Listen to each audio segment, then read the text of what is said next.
Kisanak, jumpa lagi.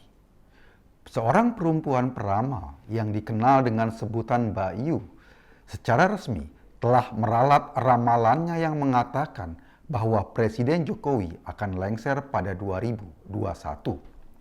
Dalam ralatnya tersebut, Mbak Yu mengatakan bahwa Jokowi akan lengser dari kursi presiden pada 2024, bukan 2021. Ternyata Kisanak, ramalan Mbak Yu ini yang baru diralat dipercayai oleh hampir seluruh rakyat Indonesia. Sebab masa jabatan presiden memang habis pada 2024. Jadi nggak usah diramal, semua orang juga udah tahu. Makanya Mbak Yu tidak mungkin bisa menebak apa warna kaos dalam kesukaan Natalius Pigai yang dipakai pada hari Minggu kemarin. Diperkirakan Mbak Yu tidak berani menebak apakah warnanya pink atau kaos bermotif polka dot. Atau Mbak Yu juga tidak berani meramalkan apa yang disukai Fadlizon jika sedang iseng sendirian sambil memegang HP. Kisanak, anak kecil juga tahu Fadli suka melike konten kegemarannya. Mungkin Kisanak bagi paranormal nyeleneh seperti Mbak Yu ini, saat dulu ia sekolah dan diminta memimpin doa bersama, ia akan berucap, "Mari teman-teman, kita berdoa menurut zodiak masing-masing."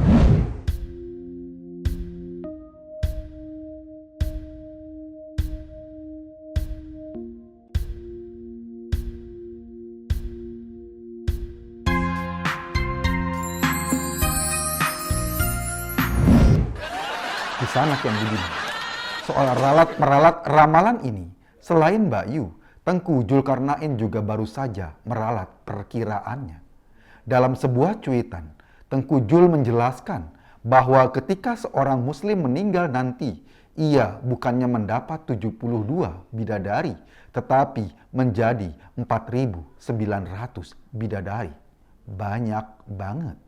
Perkiraan Tengku Jul ini sangat luar biasa. Mungkin saja Kisanak, hanya di zaman Jokowi ini, jatah kuota bidadari bisa naik berkali-kali lipat. Tengku tidak menjelaskan bagaimana caranya mengurus 4.900 bidadari itu secara bersamaan. Sementara Agim yang mengurus 2 orang saja diperkirakan sudah kerepotan minta ampun.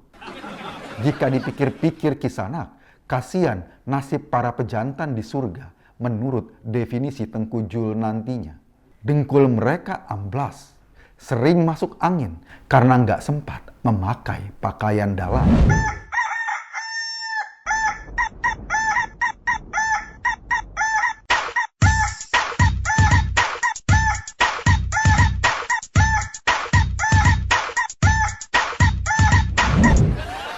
Kisanak, kita tentu heran dengan pendapat Tengku Zul. Apakah surga yang dimaksudkannya hanya untuk para lelaki?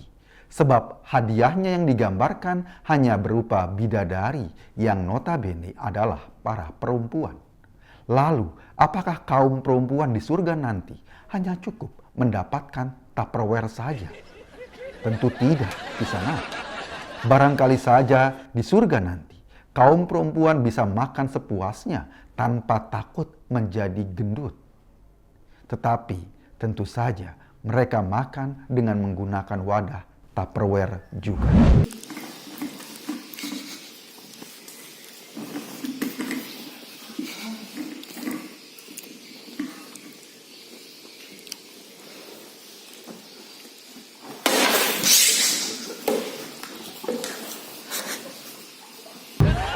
Cara sebagian penceramah agama menjelaskan keagungan Tuhan memang menggambarkan orientasi kehidupannya di dunia. Para penceramah agama yang berpikir sehat akan menjelaskan surga sebagai sebuah bentuk keindahan sempurna. Tetapi bagi orang seperti Tengku Zul, surga hanya bisa digambarkan sebagai ajang wik-wik-wik semata.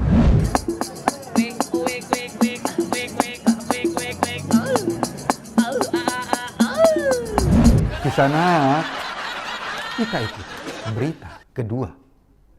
Ambrosius Nababan ditetapkan sebagai tersangka karena postingannya yang dianggap berbau rasis yang ditujukan kepada Natalius Pigai.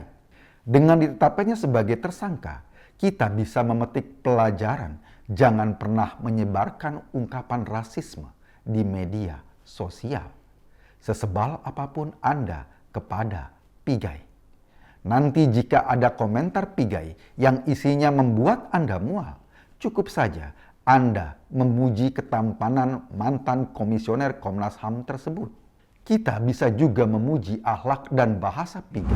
Nah, sekarang presiden satu daerah, satu pulau, wakil presiden satu pulau. Terus sekarang yang berasal dari luar pulau itu apa? Babu gitu. Sampai kapan mau jadi babu? Jadi babu. Jadi menurut kakak kalau misalnya presidennya dan wakil presidennya satu pulau, dianggap di luar tuh babu gitu? Bro. Pace Pigai, kakak bilang orang Jawa tak mungkin minta maaf. Jadi kau bilang orang Jawa terapu tata krama, terapu adab. Kau bilang orang Jawa nih barbar ya Pace? Dalam cuitan menanggapi komentar Pigai yang sering aneh-aneh itu, kita bisa membalasnya dengan menulis kata-kata indah.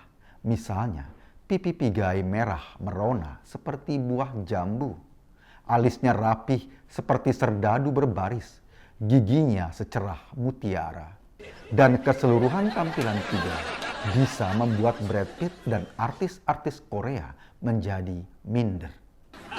Di sana, ketampanannya membuat bunga-bunga di taman merunduk malu, sementara bulan hanya berani mengintip dari balik awan sambil berteriak kepada Pigai, "Ciluk, Mbak."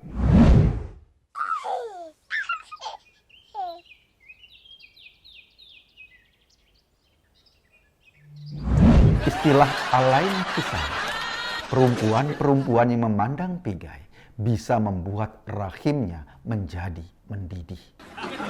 Pesan yang bisa kita tangkap, jangan pernah membuat kata-kata bernada rasih meskipun ditujukan untuk orang yang paling menyebalkan sekalipun. Kisanak, kita ikuti berita ketiga.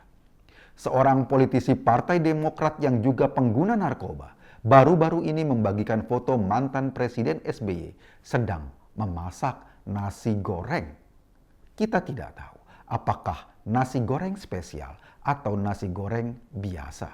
Dalam akun media sosialnya, Andi Arief menambahkan keterangan pada foto tersebut bahwa menjual nasi goreng dilakukan SBY karena ekonomi Indonesia sedang susah. Orang gampang menerka maksud pembicaraan Andi Arief ini. Ia sedang mengkritisi suasana ekonomi ketika pandemi COVID-19. Sebetulnya, SBY juga tidak benar-benar menjual nasi goreng keliling seperti yang dicuitkan Andi Arief tersebut. Mana mungkin seorang mantan Presiden RI mesti menjual nasi goreng untuk hidupnya.